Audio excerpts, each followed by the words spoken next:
अस्सलाम वालेकुम दोस्तों, कैसे हैं आप सब। उम्मीद करता हूँ आप सब बिल्कुल ठीक होंगे, खैर वापस होंगे। दोस्तों, आज का जो हमारा टॉपिक है डिफेक्ट्स इन कास्टिंग। इससे पहले हमने जो किया था टाइप्स ऑफ पैटर्न के बारे में हमने किया था। अगर आपने वो वाली वीडियो नहीं देखी, सबसे पहले वो वाली वीडियो देखें, आप कास्टिंग के बारे में समझें। उसके बाद ही डिफेक्ट ऑफ कास्टिंग आपको समझ आएगा। डिफेक्ट ऑफ कास्टिंग की अगर बात करें, अगर आप नए हैं तो हमारे चैनल को भी सब्सक्राइब करें। Thank you. Defect of casting में क्या होता है कि हमारे पास जो डिफेक्ट आते हैं ना, सबसे पहले आपका आता है gas trap, solidification of metal, sand problem and mould making problem. आप बात करें अगर गैस ट्रैप में कौन कौन से डिफेक्ट आ सकते हैं, आपके ब्लो होल आ सकता है, पोरोसिटी आ सकती है और पिन होल आ सकता है। अगर ब्लो होल की बात करें, हमारे पास कोई प्रोडक्ट है, सही है, उस प्रोडक्ट में कहीं पे ना क्या होता है, ये क्या होता है, अगर जाने तो सिंपल लैंग्वेज में, ये गैसेस की वजह से होता है। गैसेस कैसे, हमारे मोल्टन मेटल में ना कहीं गैसेस आ जाती हैं। गैसेस आने की वजह से क्या होता है, हमें पता नहीं चलता कि हमारे मोल्टन मेटल में गैसेस हैं, तो हम उसको कैसे रिमूव करेंगे। वो तो आ जाती है, और आ जाती है तो हमें हमारी कास्टिंग में भी चली जाती हैं। अब क्या होता है, इसके कहीं पे ना एक ब्लो होल बन जाता है, ठीक है, इसके कहीं अंदर बन जाता है या कॉर्नर पे बन जाता है, जो कि हमें नज़र नहीं आता, टेस्ट करने से ही पता चलेगा। सही है। फिर क्या होगा, हमारा ये जो प्रोडक्ट है, वो अपना प्रोडक्ट है वो रिजेक्ट हो जाएगा, क्योंकि यहाँ पे आपका ब्लो होल आ गया, हमें पता ही नहीं चला कि हमें इसको हम ऊपर से मेटल थोड़ी डाल सकते हैं, इसको कवर थोड़ी कर सकते हैं।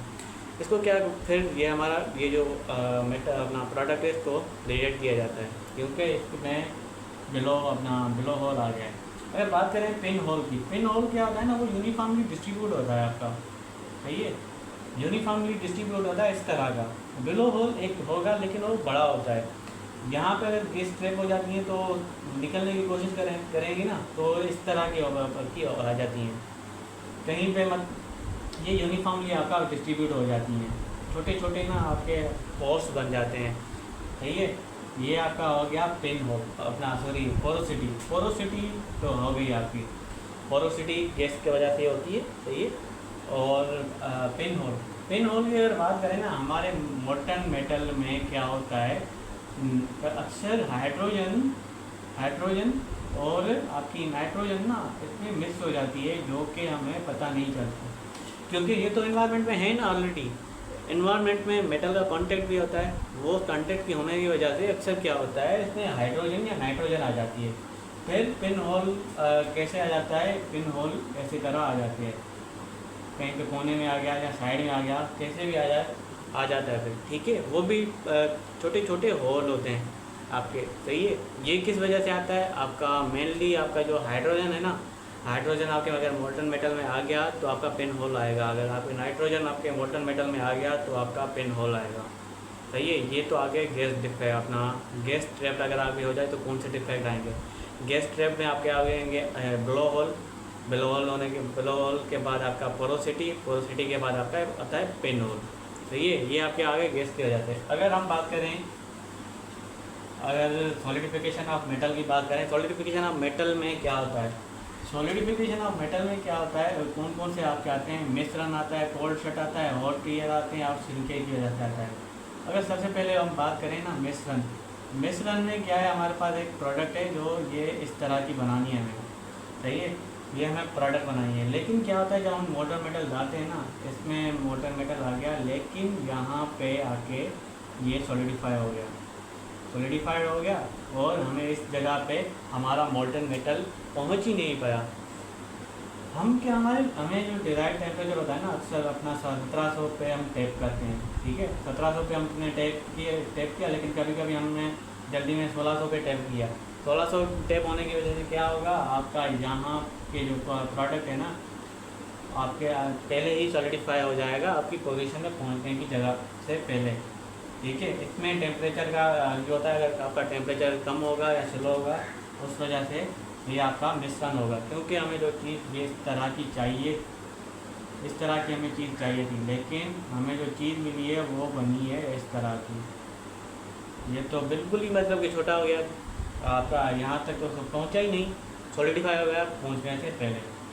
उसके बाद आता है आपका कोल्ड शट। कोल्ड शर्ट में क्या होता है ना, आपने अगर कोई बड़ी कास्टिंग ली है, आप यहाँ से भी पोर कर रहे हो, यहाँ से भी पोर कर रहे हो, फिर यहाँ से भी पोर मोल्टन मेटल आ रहा है, यहाँ से भी मोल्टन मेटल आ रहा है, तो ये क्या होगा, इस जगह पे आपका ये अपना मिक्स नहीं हो पाएगा प्रॉपरली। ठीक है, एक मिस नहीं होगा, बस हमें बिल्कुल इसकी ऐसे ही सिंपल पता चल जाएगी कि यहाँ पे दो मेटल आके ऐसे टकरे हैं। उसको हम क्या कहते हैं, कोल्ड शट। ये किस वजह से आता है, या आपका ये अगर टेम्परेचर वगैरह सही नहीं है, या आपका गेटिंग सिस्टम आपका सही नहीं है ना, गेटिंग सिस्टम सही नहीं होने की वजह से आपका ये कोल्ड शट आ जाता है। अब हॉट ईयर, गर्म आंसू। अब ये गर्म आंसू कैसे आते हैं, गर्म आंसू ऐसे आते हैं, हमारे पास ऐसी शेप है, सही है, हमने मोल्टन मेटल अपना पोर किया, मोल्टन मेटल आया, सही है, इसमें ये रेजिडुअल स्ट्रेस भी होते हैं, रेजिडुअल स्ट्रेस या रेजिडुअल टेम्परेचर आपका, या आपका कूलिंग रेट है ना, वो थोड़ा ऊपर नीचे है, डिफरेंट कूलिंग रेट है। फिर क्या होगा ना, यहाँ पे कहीं आपका ये मेटल ना सॉलिडिफाई नहीं हो पाएगा, सही है। ये सॉलिडिफाई ना होने की वजह से आपका हॉट ईयर एक आंसू की तरह बन जाता है।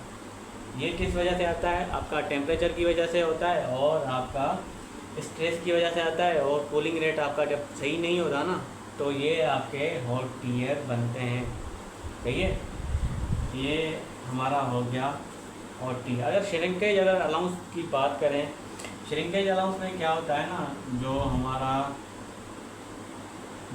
श्रिंकेज अलाउंस में क्या होगा कि जो हमारा मेटल क्या होता है, श्रिंक हो जाता है, सही है। जो हमने मोल्टन मेटल डाला लेकिन वो उस जगह पर तक पहुंच ही नहीं पाया। बाद दफ़ा क्या होता है, इसी तरह का ऐसी शेप बन जाती है, जो हमने रिजर्वायर लगाया हुआ है वो क्या करता है, उसको प्रॉपरली जहाँ से मोल्टन मेटल पहुँच ही नहीं पाता। इस प्रॉपरली मोल्टन मेटल ना पहुँचने की वजह से इस जगह पे ना आपका ये इस जगह इस तरह की कर्व बन जाती है, जिसको हम कहते हैं श्रिंक, मतलब श्रिंक हो जाता है ऐसा, सही है। ये आपका हो गया श्रिंकेज अलाउंस, एक तरह की इसमें कैविटी बन जाती है। तो यहाँ पे हमने जो आज पढ़े हैं, आज के लिए इतना काफ़ी है, क्योंकि ज़्यादा रील देखने वाली कौन है, थक जाएंगे ज़्यादा देखेंगे तो हमने पहले आज क्या किया, बिलो होल, पोरोसिटी और फिन होल। बिलो होल बन जाता है कि अंदर कास्टिंग में, जो हमें टेस्टिंग से ही पता चलता है। पोरोसिटी एक यूनिफॉर्मली डिस्ट्रीब्यूशन हो जाती है, पोस्ट अपना छोटे छोटे होल बन जाते हैं ऐसे, सही है। और पिन होल कहीं अंदर या साइड में एक पिन की तरह बन जाते हैं, एक पिन होल इस तरह के आ जाते हैं, हमें पता नहीं चलता कि जहाँ पे पिन होल बना हुआ है। उसकी तरह अगर बात करें मिश्रण में सॉलिडिफिकेशन आपकी अगर सही नहीं हो, आपका मेटल जो है ना वो सॉलिडिफाई हो जाता है पहले पहुंचने से ही। और कोल्ड शट में आपके जो रनर राइजर का जो सिस्टम है वो जो रखा होता है, लेकिन हमने मोल्टन मेटल डाला, लेकिन वो जो उसमें बिल्कुल मिक्स नहीं हो पाया, इससे बिल्कुल जो मिला हुआ है ना, हमें पता चल रहा है कि ये इसमें एक लेयर बन गई है, सही है। उसको हम क्या कहते हैं, हॉट शट कहते हैं। हॉट ईयर में आना और कोल्ड शट कहते हैं। हॉट ईयर में क्या हो जाता है, एक तरह के खून के आंसू बन जाते हैं, मतलब आंसू बन जाते हैं। क्या होता है कि जो हमारा सॉलिडिफाई मेटल हो जाता है, जो हमें बीच में सॉलिडिफाई हो जाता है, और कहीं पे सॉलिडिफाई होता है, कहीं पे नहीं होता। कूलिंग रेट ऊपर नीचे होने की वजह से ये आपका आता है हॉट ईयर। श्रिंकेज अलाउंस में क्या होता है, श्रिंकेज अलाउंस में भी ये होता है, जो रिजर्वायर होती है आपका, गेटिंग सिस्टम होता है आपका सही ना होने की वजह से वो क्या होता है, फिर श्रिंक हो जाता है हमारा मेटल। ये हमारे आगे आपके श्रिंकेज की तरफ। अब हम बात करेंगे सैंड प्रॉब्लम से कौन कौन से डिफेक्ट आते हैं, जिसके ये नेक्स्ट वीडियो में हम जानेंगे। तो बने रहिए हमारे साथ, मिलेंगे आपसे कल एक नई सोच के साथ, एक नए अंदाज के साथ। अंदाज तो वही होगा लेकिन टॉपिक भी वही होगा। मिलेंगे आपसे नए टॉपिक में। थैंक यू, अल्लाह हाफ़िज़, दुआ में याद।